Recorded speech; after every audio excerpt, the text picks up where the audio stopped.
Le gouvernement du Canada vient d'annoncer la régularisation de plus d'1 demi-million de sans-papiers du jamais vu dans le pays. Alors pourquoi, quand, comment, je vous détaille l'information dans ce qui suit.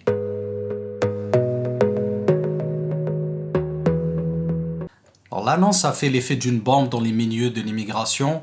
Beaucoup ont été surpris de découvrir les plans du gouvernement fédéral.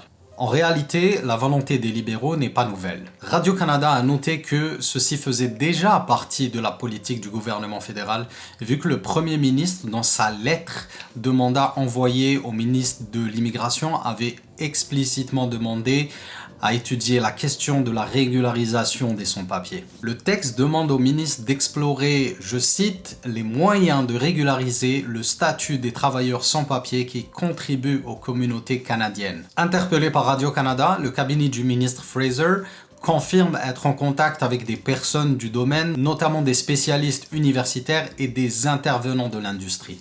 Toujours selon Radio-Canada, le gouvernement Trudeau aurait engagé des discussions avec plusieurs intervenants depuis plusieurs semaines pour commencer à dessiner les contours d'un tel programme. Et une source gouvernementale leur a aussi déclaré que le gouvernement explorait ce qui pouvait être mis en place. Il y a d'ailleurs deux déclarations que j'aimerais vous faire lire.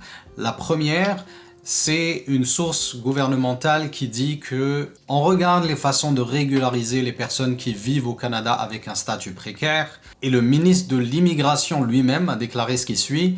Nous savons qu'il y a un nombre significatif de gens qui vivent sans statut au Canada et qui contribuent de manière positive à nos communautés. Alors je regarde plusieurs options quant à ce que nous pouvons faire. Alors qui sont ces personnes en situation précaire ou ces sans-papiers dont parle le gouvernement? Les critères d'accès à ce futur programme sont encore méconnus, il faut le souligner. Aucune date de lancement ne circule non plus, mais on sait d'ores et déjà que 3 catégories seront exclues de ce programme. Alors ceci inclut les travailleurs temporaires qui vivent au Canada de façon légale. Ceux-là devront passer par les programmes d'immigration classiques ou de demande de RP classique, les demandeurs d'asile, mais aussi les personnes qui ont franchi la frontière canadienne, la frontière terrestre de façon illégale et dont les dossiers sont encore à l'étude. Ah oui, j'oubliais aussi ceux qui ne cliquent pas j'aime et qui ne s'abonnent pas à la chaîne. Bon, bien sûr, je rigole, mais ça m'aiderait beaucoup si vous pouviez le faire. Merci. Les différentes sources parlent encore une fois d'une régularisation en masse de 500 000 sans-papiers. Ceci inclurait les personnes dont le permis de travail a expiré ou dont le statut de visiteur a expiré, mais aussi les demandeurs d'asile à qui on a signifié un refus et qui ne peuvent pas être expulsés dans leur pays en raison d'un moratoire. Ceci inclut par exemple les Congolais ou les Haïtiens qui ne peuvent plus retourner dans leur pays. Selon une publication du gouvernement canadien, il y aurait très peu de données sur le nombre et le type de sans-papiers qui vivent au Canada. Ces derniers vivraient cachés, mais ils contribuent de façon très positive à l'économie canadienne. Ils sont aussi jugés comme très vulnérables par Migration Canada parce que ces personnes n'ont plus le droit de résider ou de travailler au Canada après l'expiration de leur statut. En tout cas, plusieurs personnes, plusieurs milieux ont confirmé à Radio-Canada l'existence de telles discussions, l'existence de tels plans et que ces discussions-là ont été déjà initiées depuis l'été dernier. Alors, quelles sont les chances d'aboutissement d'une telle mesure?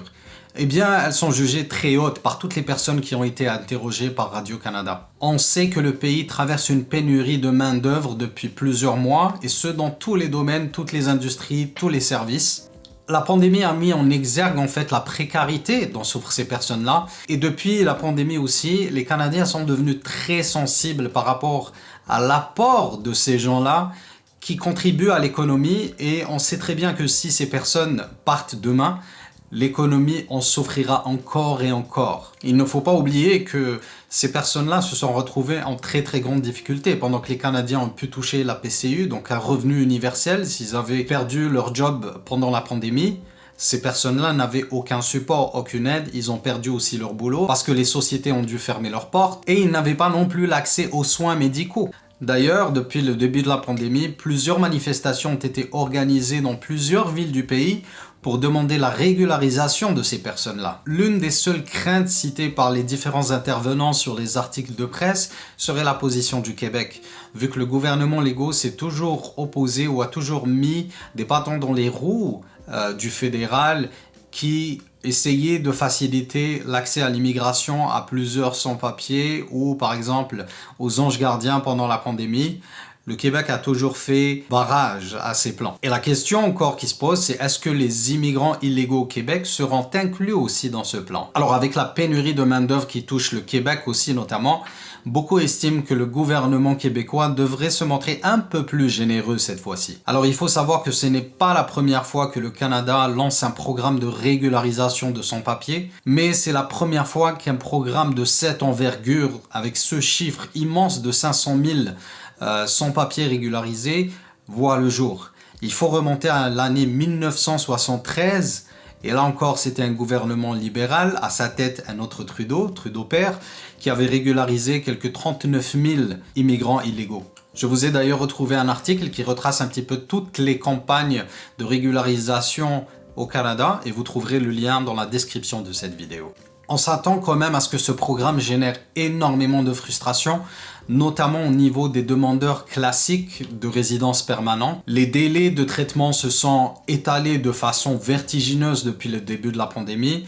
Et puis il y a eu la crise d'Afghanistan, la crise de l'Ukraine, et tout cela a fait que les dossiers sont retardés encore et encore. Beaucoup de ceux que nous aidons sur notre groupe Facebook d'Immigration Manitoba m'ont fait part personnellement de leurs craintes et de leur ras-le-bol. Ils ont peur de voir leur dossier reclassé en bas d'une pile déjà interminable. Et pour ce qui est des délais d'exécution de cette mesure, aucune date n'est vraiment avancée, mais le gouvernement dit s'atteler à essayer de tout finaliser et de tout présenter avant la fin de son mandat, donc avant la fin 2025. Mais vu la crise économique et la crise politique actuelle au Canada, il se pourrait que ceci soit accéléré pour pouvoir répondre aux besoins des entreprises, mais aussi peut-être faire un appel du pied à beaucoup d'immigrants qui sont sensibles à cette cause. Alors bonne nouvelle ou pas, ce n'est pas à moi d'en juger. Je suis certain que le Canada a besoin de ces personnes-là qui sont déjà présentes sur son sol et qui peuvent apporter un plus, surtout dans des moments comme celui-ci où il y a une pénurie incroyable de main-d'œuvre. Il faut juste noter que ce chiffre de 500 000 reste encore flou. Personne n'a pu avancer un chiffre officiel. On parle d'une fourchette entre 20 000 et 500 000 sans-papiers au Canada. Voilà donc, c'était tout pour aujourd'hui. Je vous remercie d'avoir regardé cette vidéo et je vous dis à très bientôt. Merci, au revoir. Gotta focus on yourself, on your faith, on your dreams, on your mind, on your health, yeah. You gotta work, never tell, keep your head down, find what you love and excel, yeah. Push and pull and repel any hate, go create what you want, feel compelled, yeah. And once you finally get a taste of the race, you'll never look back once you felt that.